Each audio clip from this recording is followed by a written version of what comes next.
Deus existe? É possível provar que Deus existe? Será que você é fruto da seleção natural? Se esse assunto mexe com você, é do seu interesse, fica com a gente, que é o tema do nosso vídeo. Fala, Inconformados Teens, tudo bem com vocês?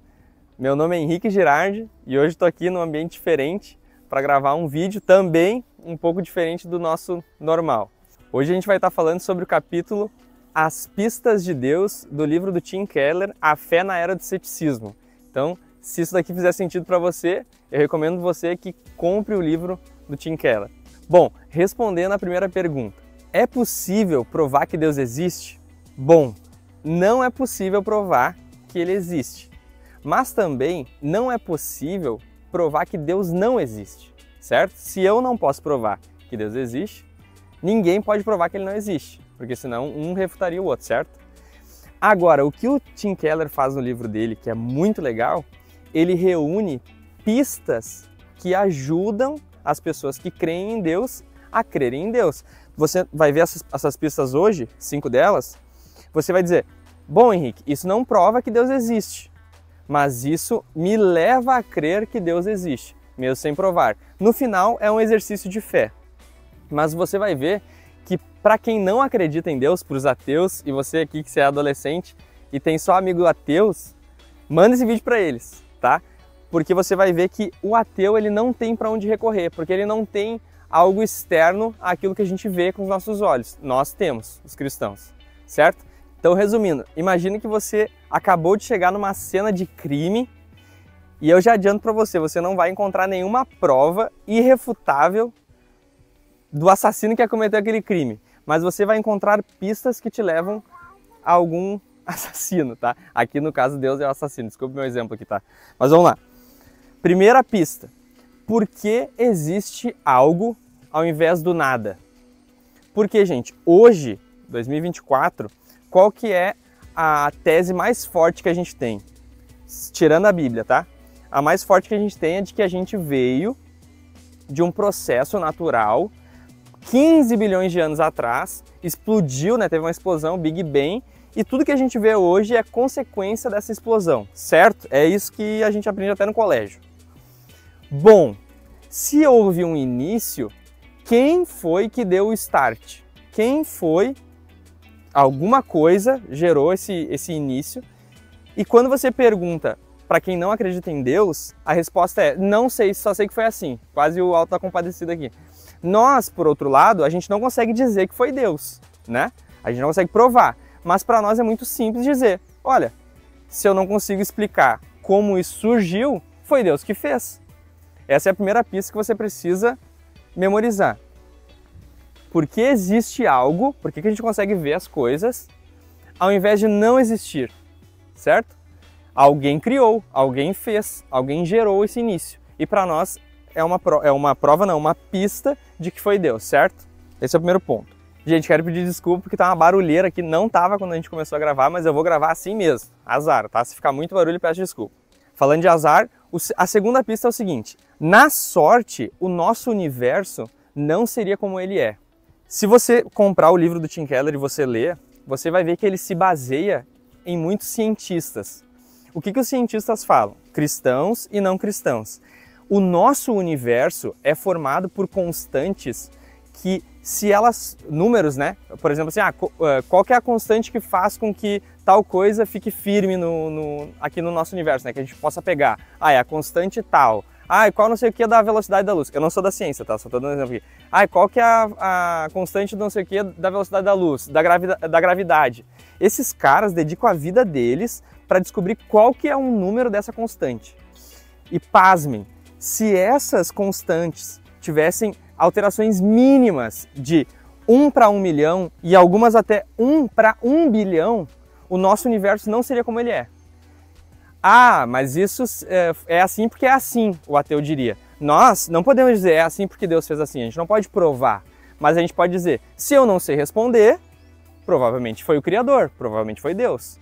Os ateus não têm para quem recorrer, certo? E num exemplo de quão maluco é isso, imagina que você está jogando, a gente não é aqui, a gente é do Brasil, né? Mas usando os argumentos deles lá, que a gente está jogando poker e você recebe por 20 vezes 4 ases. O as de copas, o as de coração, de ouro, de espada e de paus. Isso, né? Bom, algum deve ter falado errado, mas você entendeu. Os 4 naipes. 20 vezes a gente vai sentar para jogar pôquer e 20 vezes você vai receber 4 ases. Qual que é a chance disso acontecer? Alguém vai dizer que você está roubando, certo? Mas é a mesma coisa que os ateus acreditam. Os ateus acreditam que o universo é como ele é porque ele é como ele é. Entendeu? Nós estamos dizendo, ele é como ele é porque alguém preparou assim, alguém fez com que fosse assim. Por isso que 1 para 1 milhão e 1 para 1 bilhão funciona, porque alguém preparou assim, certo? Essa é a segunda pista. A primeira é, por que existe algo ao invés do nada? E na sorte, essa é a de número 2, o nosso universo não seria como ele é, na aleatoriedade, certo? E a de número 3 é, por que as leis da natureza não mudam? Você já parou para pensar que se você colocar uma água para ferver hoje, você chegou lá na sua casa e botou água para ferver, quando chega em tantos graus, entra em ebulição. Se você fizer isso amanhã, o que garante que a água vai ferver na mesma temperatura? Se você pergunta para um cientista ateu, ele não sabe te responder. Ele vai dizer que é assim porque é assim. O que nós cristãos defendemos? Foi Deus que estabeleceu essa regra. Foi Deus que estabeleceu esse limite. É assim porque Deus estabeleceu. E Deus não muda. Se Ele estabeleceu uma lei, essa lei vai se manter. Muito fácil para nós, muito difícil para eles. Uma pista para nós, nada para eles. Certo? Essa é a linha de raciocínio do Tim Keller, que eu já falei aqui, vou falar pela 4ª vez, o livro A Fé na Era do Ceticismo. Ceticismo. O que é ceticismo? Ceticismo é quando você é cético, você não acredita em nada, certo? Que a gente acha que seguir a Jesus é anular os nossos pensamentos. A gente acha que não pode ter dúvida, não pode levantar questionamento. Claro que pode, vá ler Salmos, vá ver nos textos bíblicos Tomé lá incrédulo e Jesus permitindo que ele tocasse nele. É permitido questionamentos, gente. O que a gente não pode é ter duvidar do caráter de Deus, mas ter dúvidas, fazer questionamentos é sinônimo de ser discípulo de Deus, certo? Então, fique tranquilo, se você está tendo crises com a existência de Deus, é tranquilo. É sobre isso esse vídeo. Penúltimo ponto, penúltima pista. O nosso desejo por beleza, felicidade e amor. Todo ser humano anseia por isso. A grande pergunta é, por quê? Por que nós, seres humanos, queremos tanto amor, felicidade e beleza? Por quê? E eu vou ler uma citação aqui que tem no livro, que diz assim, ó, se Deus não existe e se tudo neste mundo é produto de um aglomerado acidental de átomos, não há um propósito genuíno para o qual fomos feitos. Nós somos acidentes. Gente, essa é a tese vigente. Os ateus todos pensam assim, que nós somos acidentes. Não era para a gente existir, deu sorte e a gente existe, certo? Não é a nossa posição. A gente acredita que a gente tem um propósito. Os cristãos acreditam que eles foram criados por Deus, feitos para a glória de Deus, certo? Bom, onde que o ateu precisa nos responder? Quando ele contempla algo belo. Quando ele está diante de algo belo, o seu coração diz outra coisa para ele. Diz que ele gostaria de estar diante do belo. E por quê? Porque, na nossa visão, não prova que Deus existe, certo?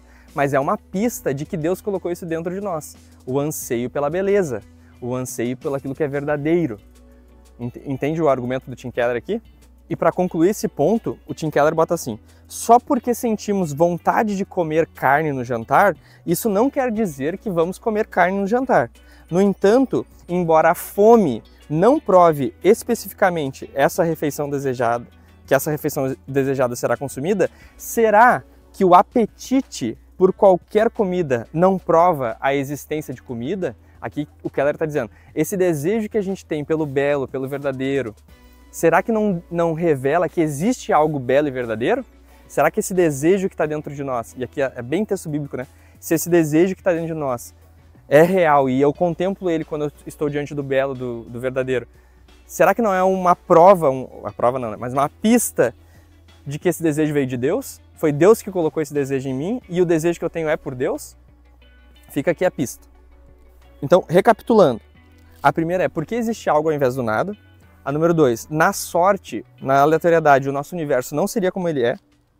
A de número 3, por que será que as leis da natureza não mudam?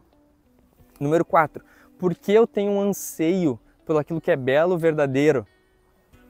E agora, para concluir, a frase é: tudo é fruto da seleção natural. Bom, essa é a frase que os ateus defendem. Tudo é seleção natural.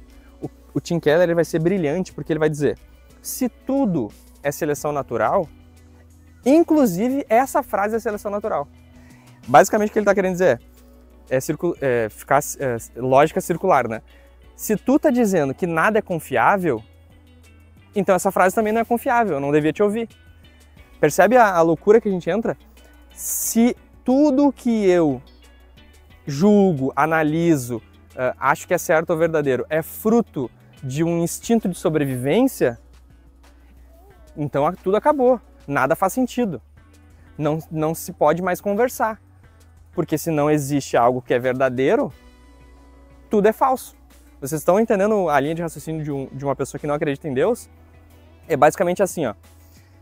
Eu afirmo para você, nada tem sentido. Se eu afirmo isso para você, nada tem sentido, eu automaticamente estou dizendo que a minha frase que eu acabei de dizer também não tem sentido.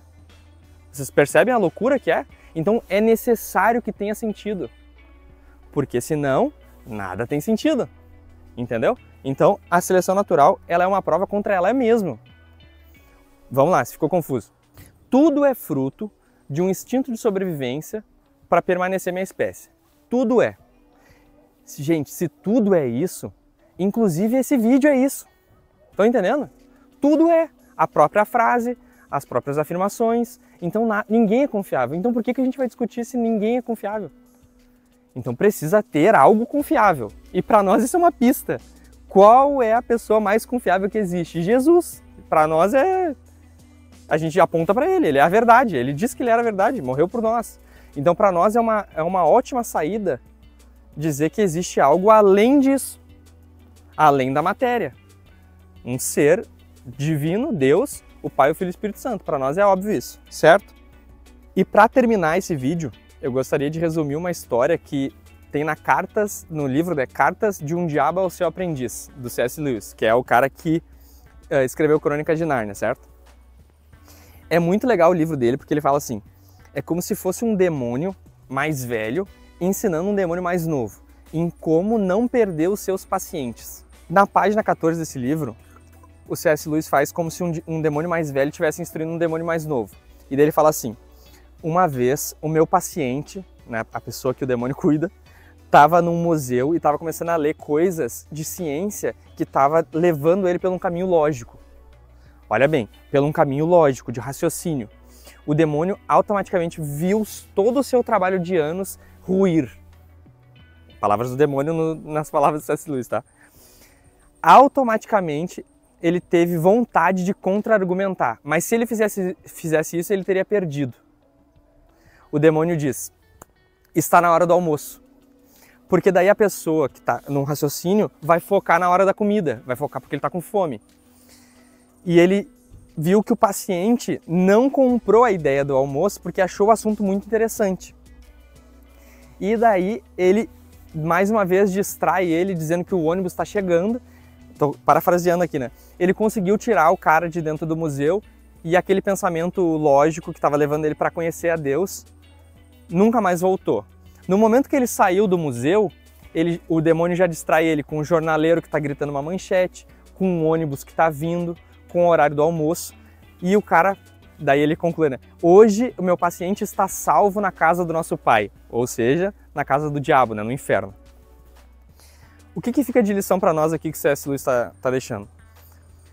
Se você for honesto com os seus pensamentos, com os seus questionamentos, você vai dar de cara com essas pistas que a gente deu aqui nesse vídeo, que está no livro do Tim Keller. Se você for honesto com os seus pensamentos, com o seu coração, você dá de cara com essas pistas de que Deus existe. Agora, se você quiser ir pelo caminho da ignorância, que é achar, nos nossos termos cristãos, que o que existe é só o que tem aqui, e o C.S. Lewis fala, vida real, jornaleiro, ônibus, almoço, você vai estar sendo manipulado pelo diabo. Esse é o ponto. Você quer conhecer a Deus? Faça perguntas, questione, vá atrás, estude. Não fique baseado no que eu estou dizendo aqui. Vá ver se o que eu estou dizendo aqui é verdade. E você vai dar de cara com essas pistas que eu acabei de dar. Então, esse foi o vídeo de hoje. O que você achou? Comenta. Se isso aqui faz sentido para você, nós vamos gravar mais vídeos nessa pegada aqui, que na teologia se chama apologética. Se isso faz sentido para você, curta esse vídeo, se inscreva no canal e comente aqui o que você achou, o que mais você quer ouvir aqui no canal. E diante dessas pistas, qual é a sua conclusão? Você acredita que Deus existe ou não?